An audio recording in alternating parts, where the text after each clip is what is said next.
Today I wanted to go over the video of two-time Olympic gold medalist in the discus, Sandra Perkovic. On the left I have a video from the back of the circle, and on the right I have a video from the side looking from 3 o'clock to 9 o'clock. I'm going to start out looking at the video on the left where she starts her wind-up. She starts a little offset. Normally I'd have the right foot over this way and the left over this way. She's one of the few people I see that actually starts with her right foot at 12 o'clock. So she's shortening the circle up for herself. She doesn't have quite, she's not using quite enough for the whole circle. You'll see too also that when she lands her right foot, it's not in the middle, but it's also to the right a little bit. So she shortens it even a little bit more. So let's scroll through a little bit.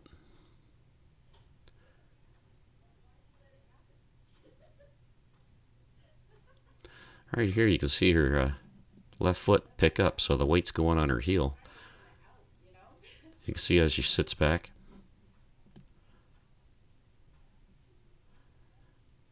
And now she picks the left heel up. She winds around. You can see her locking in her hip and her leg at this point right here. So at that point the upper body is continuing back around, but her hip stops. And this is an important point here too. After this point, the right leg will extend upward. So she's starting tall so that she can come down into the throw. Okay. She's got her discus way back. Her thumb is about 45 degrees from the fingers on the discus. Her left arm is extended 180 degrees from the right arm. The right arm is just below the shoulder. She's got her eyes focused out here about 12 o'clock. Her left arm is about 11, 10, actually 1 to 2 o'clock, looking this way. And then she'll sink down a little bit as she turns. See how the left arm and the left foot move together? She's turning that left knee, the left hip, it's rotating right in the hip socket.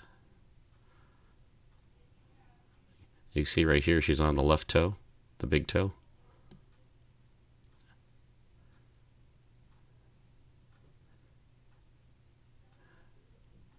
At this point is where the right foot comes off. You can see how there's the knee is behind her hip. This is going to allow her to accelerate and kick forward. Sometimes I'll see the knee on some throwers in front, but then you can't get the whip around. So you want that knee behind the hip slightly. Her right shin is going to come up to horizontal, right there, so that she can whip that leg. It'll be straightened by the time it reaches the 9 o'clock area, right about there.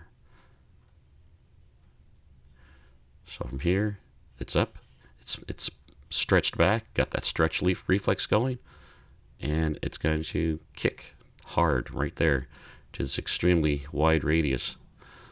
Wide left arm, wide right leg, building up as much inertia as you can. Now let's watch the action of the left foot and the left knee. It's dropping down and it stops right here. It's facing basically a little bit past the throwing sector, 6 o'clock. It's more like about 5 o'clock, maybe inside the left sector line. And it's going to stay right there. See how that left knee locks in? It rotates, drops down. As the foot drops down, the heel comes up.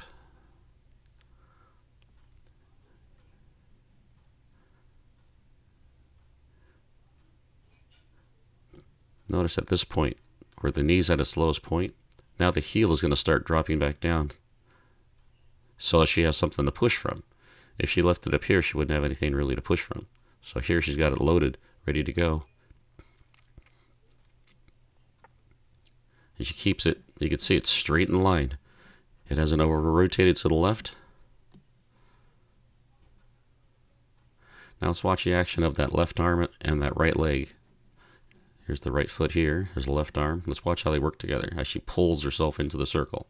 See that? That's going to those two are going to work together all the way until the left arm goes back to 12 o'clock. Right there. See the hand? The hand right here. You'll be able to see it on the video on the right. Let's take a look at that.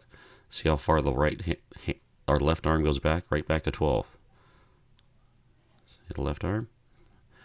Here you can also see how the right foot and left arm work together. Okay. You can see how the left heel drops down.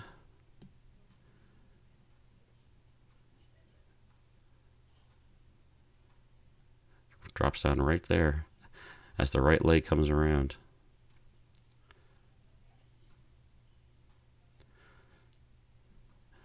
Right here you can see as she enters the circle, left knee is down low, her hips and her left shoulder are pretty much in line, so she's vertical, she's not leaning forward, she's not leading with her head. You can see how the discus is down below her shoulder. It has to be down here so that it can rise up here, up to the high point. See that? See how the discus has gone to the high point there? Right here, I want to bring this angle in. We're going to see that angle again when she releases. I use that same angle. See? That's why it's important to get that high point. She's setting the release angle.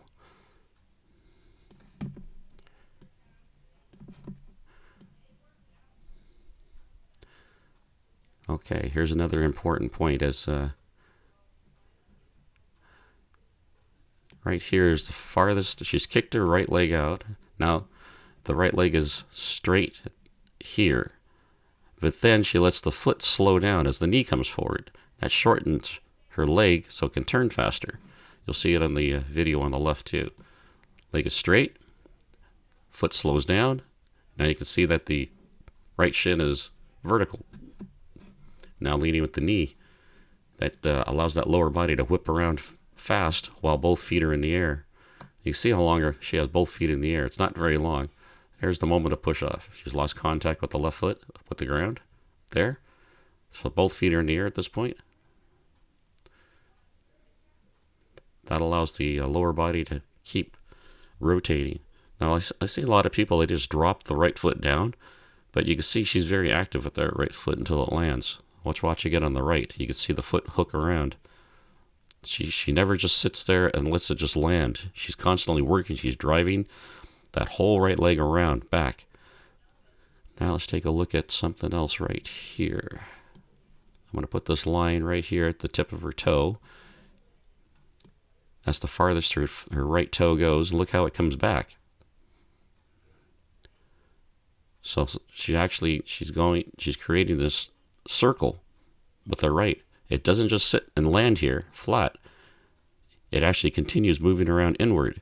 It lands not quite at 12, but about, you can see over here on the video on the left, lands maybe about between 10, or I'm sorry, between 1 and 2 o'clock, right over here.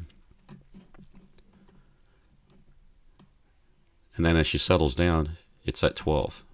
So in a couple more frames on the left here, you can see it very quickly, it goes to 12 o'clock. So when we reach 12 o'clock, let's look at the picture on the left here. This is our key point to cue again. So when our right foot has reached 12 o'clock, we want to make sure the discus is at the high point at 6. We want to make sure that right foot, you see on the right here, is also at 6. You want to make sure the shoulders, the chest is facing the camera here on the right, so it's facing 3 o'clock. Okay? On the left photo, it's facing 3 o'clock. So I kind of like to have that left shoulder dipped or pointed right to 12 o'clock. And then she has her arm wrapped back, keep making sure her chest stays to 3 o'clock. Yeah, this is maximum separation here. You can see the hips are facing 12 and her chest is facing 3. You can't really, that's maximum separation for this position. It's exactly what you want. I want to go back a little bit on this video on the right. I want to show you the action of the left arm and the right leg. Now we saw the left arm and the right leg work together here to pull the body around. Now as the right leg starts to come inward, watch her left arm start to wrap backwards. See that? See how they work together? So now they're working with each other to pull each other together. As the right foot comes around, the left arm wraps back. So back here, it's pulling it around, and at this point, they work together in opposite action. Okay, here's another point I want to make right here. We have this angle with her right shin.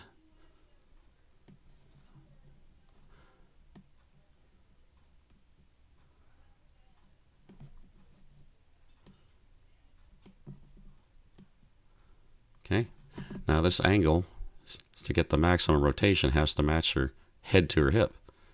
See that?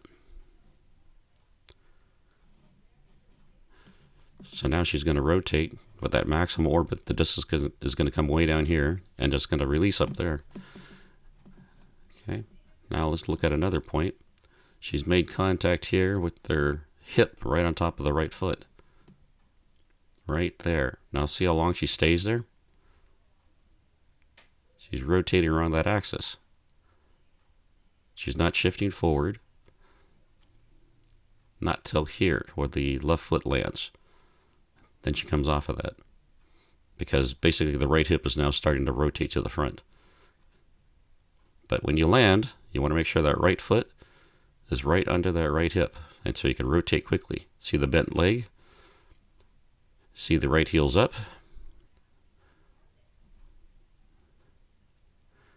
Okay, and then when she gets here and the left foot lands, she's going to create another axis.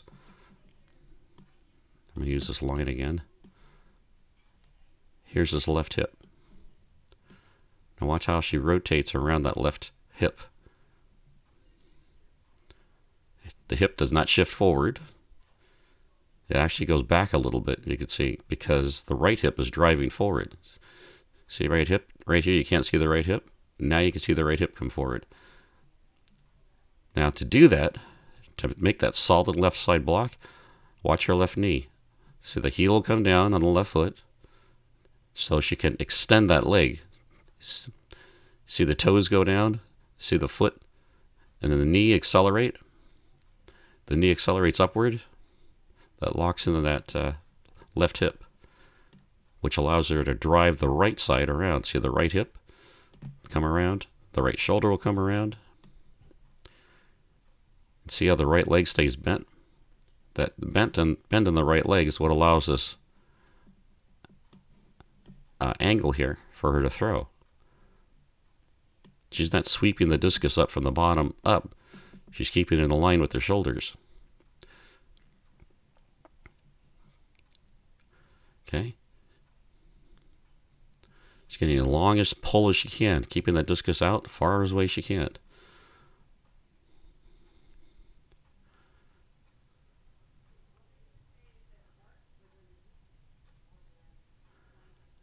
Now let's watch that left hand, the left shoulder block.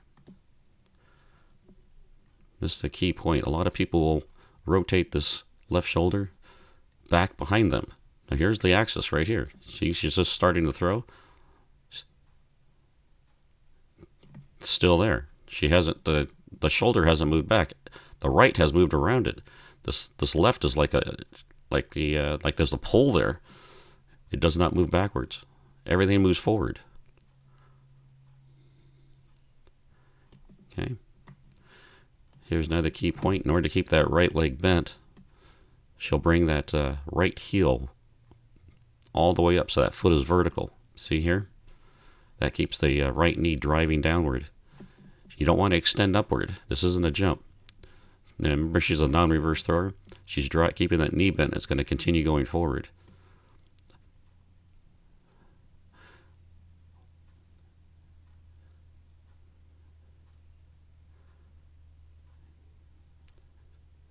here's a key point right here.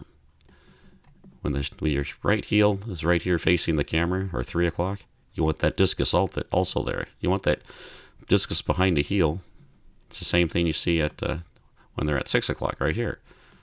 Again, you see the discus behind the heel. Another point I want to show you here is, see the discus, the arm is below the shoulder. But as she raises the discus up to the high point, now you see where it's at? The discus is in line with the shoulder.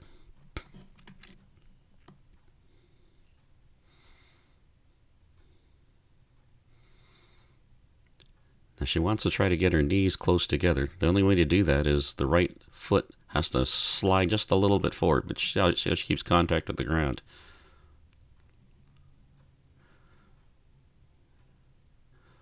So she's turning, drops the left toes, drops the left heel, the right foot keeps rotating around it, the left stays solid. See how she finishes? She's got her head back, stretching. See how the right arm is moving ahead of the shoulder? So the right arm right here starts moving faster than the actual shoulders. See how it crossed her body so quickly? That's a buildup from the ground up to that final release. Now as she finishes, you can see the face is facing 3 o'clock. The shoulders are facing 3 o'clock. She's turned her body completely. The right hip is way in front. Yeah, you see from right here, because the wide stance and the non-reverser, the only way that right hip can get in front is that the right foot has to slide a little bit forward. See? Just so powerful. Let's take a look at the left video, see if there's anything we can see here. She keeps a bent left arm. Normally I would have this stay straight out, and I would land it right about here when the left foot lands, just out, so it's out to the front, like right there. So she's got a left arm to the front. It's kind of a cue. Left foot down, left arm out. What I like to do, why I like to keep the left arm bent here and then come out long, is to slow the upper body down. But she is so fast, she just keeps it bent, which really accelerates the upper body. Here you can really see that right foot right here, right knee. Everything's facing 6 o'clock, the right hip. And watch how quickly they turn inward. One frame. So all that's leading. You can see all the right shoulder is behind the right hip. The discus is behind the shoulder. She's got all that separation. See how the right hip is driving forward? Right there. The hips are now facing square to the front, but the shoulders are still turned a little bit. And the right hip, knee, and foot are all driving around that solid left side.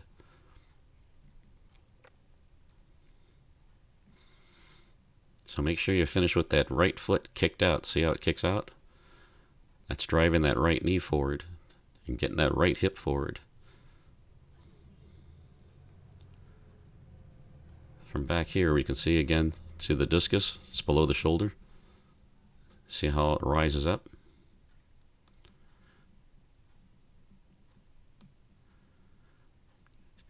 She does a little action here where the left hand will come upward during the wrap, and it kind of works together with the discus going upward. Now watch your left foot. See where it's located? See how it drives straight across the circle? Just that fast. It leaves low. See the legs bent? It's bent so that it can rotate quickly. If it's long, it's not going to rotate as fast around. And she simply, at this point, rotates the knee upward and the foot will come down. She ends with a very wide stance.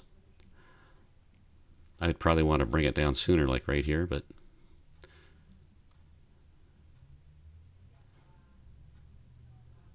so you can see how little of the circle she's using. It's coming from here, the left foot, there to there.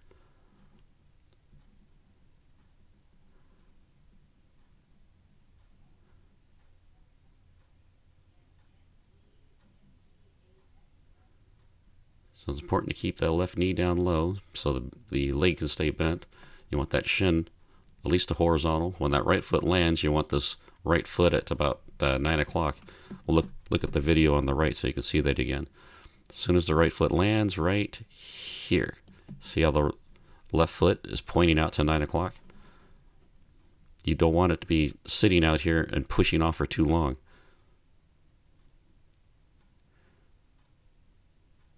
You can see how the right comes in and it works together with the left coming off. See how they work together? Another action-reaction motion there.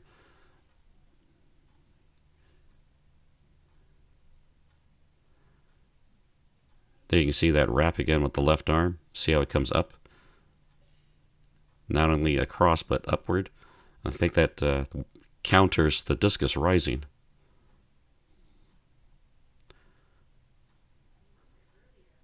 Okay, that's all I have. Thank you.